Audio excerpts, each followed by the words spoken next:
in the Kairana seat, the BSF actually had to fire in the air to ward off some people, and Amitoj will give us more details about that. Amitoj, what exactly happened? All right, very briefly, we can tell you that Kairana is, again, one of the 8 constituencies that is going to elections. I'm at Baghpat, which is very close to Kairana. What has happened at about 11 o'clock this morning, initially the information from the police officials was that about 25 to 30 people had entered the 2 polling booths at a school out there in the Shamli district particularly. Now, this is of course part of Kairana, the constituency. Now, later, as I've just got information from the cop who actually reached the location and not his seniors who we had spoken to earlier, he has confirmed to me that as many as 50 people had basically barged their way into these 2 polling stations, after which they had tried to basically vote. Of course, they were not allowed to vote because there was a bit of a push.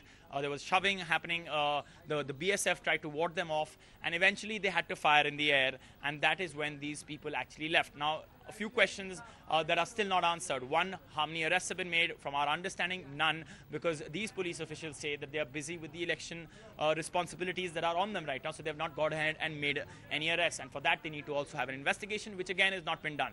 Do we know who these 50 people are? No, we don't. But we do know one thing, that the people who did this later on outside this polling center, they were actually chanting pro-BJP slogans. Does that mean they are associated with the BJP? Of course not. They could be just supporters, citizens who were voting for a particular side. Right. The other aspect that I think we need to spell out very clearly out here, Ankita, is that this has happened in broad daylight. 50 people entering a polling station, and eventually the BSF had to fire in the air. This is happening in UP.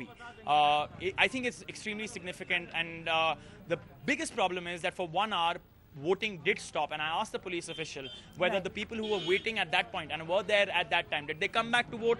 He says, I don't know, in essence. So we may have a situation out there that in that polling booth, those 2 polling booths, people would have actually not come back to vote.